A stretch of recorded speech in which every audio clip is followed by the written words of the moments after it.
Many are predicting that the worst is yet to come, which is unfortunate, said one person here.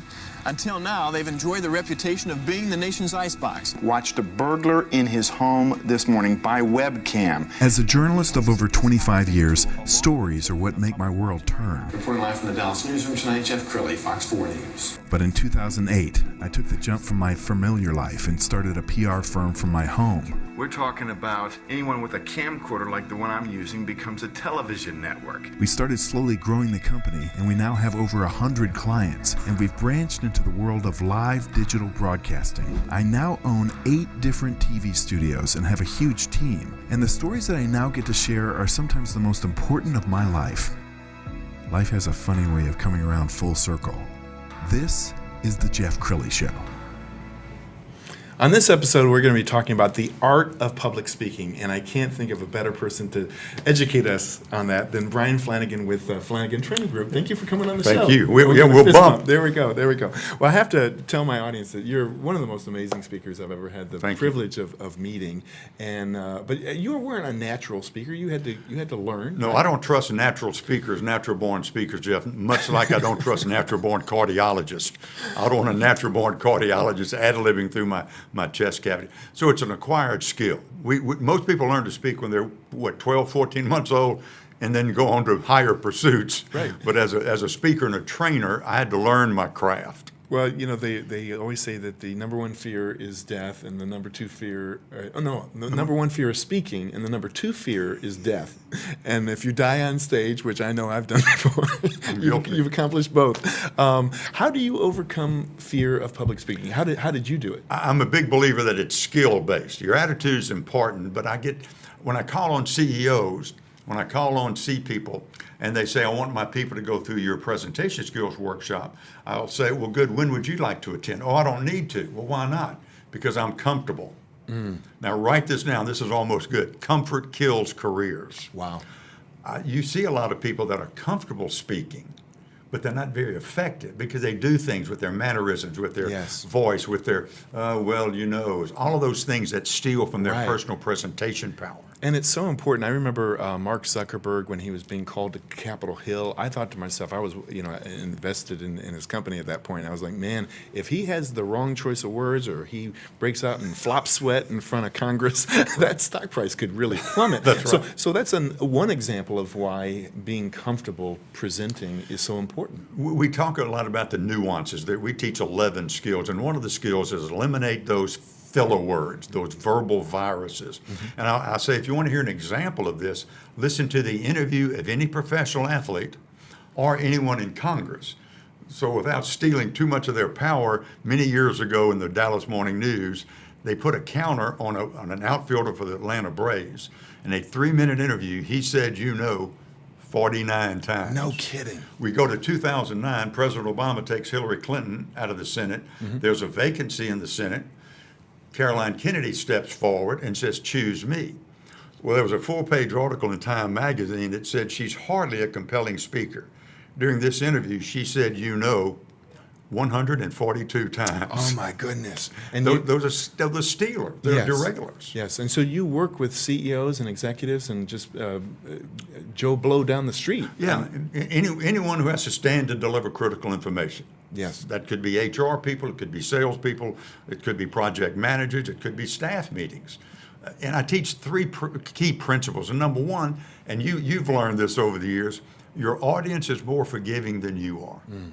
We have a tendency to beat ourselves up, and the audience wants us to be effective, not perfect. And the other principle that I love, give yourself permission to be less than perfect, never less than professional. Love it. So we're working on skills that allow you, even though you're nervous, to speak in a professional, poised, controlled manner. Yes, and he knows what he's speaking about because we have a clip that we want to show you now. This is you speaking in front of, 20,000 people, something like that? Probably closer to 15. It was the Staples Center in Los Angeles. Okay, all right, let's roll that right now. Let me ask the group by a show of hands, how many of you are here this morning? It's important to be. Let me tell you why it's important to be. I met some of you earlier. It's important to be here. get to know Dr. Suzanne Reese. Dr. Reese is from Chino, California. Dr. Reese is a veterinarian who's also a taxidermist. Says right here on a card, either way, you get your dog back. So that's kind of... Met Bill Upchurch. Get to know Bill Upchurch. Now, Bill's an interesting guy. Bill Upchurch is one of 9 children raised in a 3-bedroom home. He was telling me before the meeting started, it was so crowded when he was growing up, he never slept alone until after he was married. So get to know Bill. I'm going to challenge you today to grow, because this is a great day to grow. That is why you're here, whether it's your business, your family, your personal life. This is a great day to grow. Therefore, I'm going to challenge you to grow yourself, grow your relationships, and you never graduate from learning, so grow into being a constant, a lifetime learner. In order to do that, though, I need to get you into an involvement activity. So if you would, by a show of hands, how many of you would admit that you do not know how to play a game called Thumb One-on-One? Do not know how to play a game called Thumb One-on-One? Yes, ma'am, on the white hat, you don't know how to play? Now, here's what I want you to do. I want you to turn to a buddy or a budette. Everybody get a thumb wrestling partner. Everybody in Staples Center, everybody get a thumb wrestling partner. We're going to go the best 2 out of 3. Partner up right here, guys. The best 2. Ready, get set, grow. Some people do that. That was beautiful. Okay, so as a fellow speaker, I marveled at that clip because I thought to myself, what you did in that one little exercise is you glued the whole place together. Tried to. Didn't you, right? Yeah. Because so many times when you're watching a great speaker, you're still alone, right? And by turning to the person to your right or left and doing even that thumb exercise, you did. Yeah, you to did teach something. them, you got to reach them. Yes. Now, sometimes I overdo that. One of my faults is my wife obviously knows after 50 years of marriage, sometimes I can't turn the humor off. But I try to have a levity. I want a little bit of levity to let them know it'll be a fun engagement, it'll be fun learning. And then I try to get them in a turn and learn so they are doing something physically, Yes. not just verbally, that connects them to the message. And tell me about Icebreakers, because I noticed that you started with a couple of jokes. Icebreakers are important, aren't they? We call that a first burst. A first burst launches you into your presentation. You've been to meetings where the meeting planner, the organizer stood up and said, okay, guys, we're going to have lunch at 12. We'll have a break at 10:30. Well, I've never met an adult group that couldn't find the bathroom. So I think that you need to start with a little bit more oomph. And so we call that a first burst. The first burst, as evidence there, could be levity, could be a statistic, could be a question, could be a startling statement, or could be a point. But it has to relate to your message. It can't be just the gimmick. Yes. You want the audience to remember the message, not the gimmick. You and I are both fans of the late, great Zig Ziglar.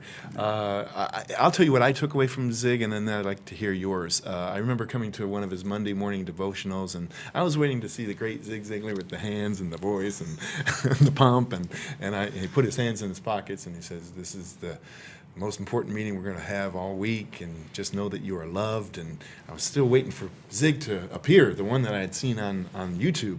And then I looked around, and we were all like grandchildren, just being bathed in the love of an all-loving grandfather. And I remember thinking to myself, that's it, Jeff. Don't forget the heart connection.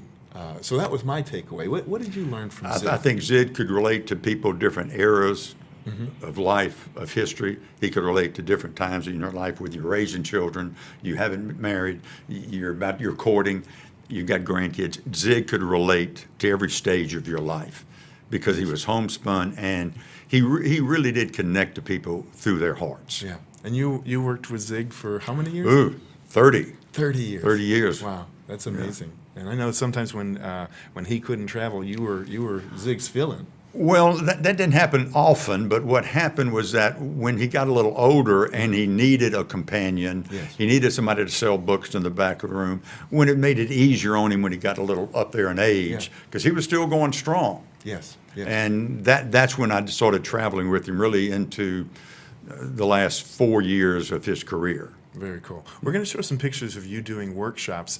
For the most part, are you typically teaching the art of speaking, or is it sales, or both? Or? Both. I've got a passion for salespeople. I work with people who are accidental salespeople, people that don't want to be professional salespeople, but have to be professionals who sell.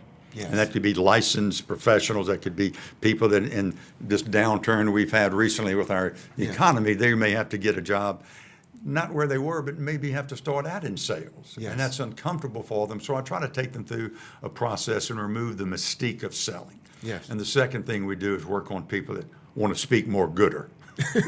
Well, the two are related, because if you're going to be a good salesperson, you've got to be able to present. Give me an example of some things, and I know the millennials get beat up on a lot, but millennials are typically a texting generation and not a talking generation. Why does it pay for a millennial to become a great communicator? I think one of the things that the millennials are doing is that they grew up with all this technology. Mm-hmm. And they expect people to have the same knowledge level. In a sales situation, when I observe with my clients, whether it be with the client in a training session or with the individual coaching him or her, they believe if I give you the facts, you can turn that into value. And that's simply not the case. Therefore, they've got to sell the value so they don't defend their price. Yes. To do that, you have to have a process. I believe that you make more money solving problems than you do selling product. Mm-hmm. You need a process to uncover those problems, and then a process to link that person's need to the value of your products and services. Okay, one more question, and then we're going to have to wrap it up.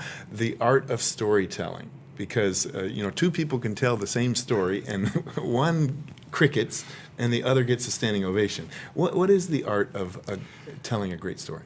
Big believer in compensation. Preparation compensates for a lack of talent. Okay. If you're not practiced, if you said something to a group and you got a laugh, mm-hmm. and then you want to tell the same story to a business group, the social group over beers versus a business group, you need to practice in front of a big business group first. Yes. Because you're always trying out new material, so to speak, and you're making little nuances. Jerry Seinfeld tells a story. He took X amount of hours to take an 8-word joke and move it to 6 words. So it does take a little bit of craftsmanship. Because the stories have to be you, it have to be specifics, they have to be constant. If it's somebody else's story, you better acknowledge that. So there are nuances along the way with telling stories, but we all enjoy stories. Yes. Well, you've been a great guest, Bryan. Thank you so much. We're going to put your website up so people can get in touch with you. FlanaganTraining.com is the website. Mm-hmm. And thank you so much for blessing us with your wisdom. Appreciate it. Thank you for the time. All right. Thank you. There you go. That's it for now. We'll see you next time.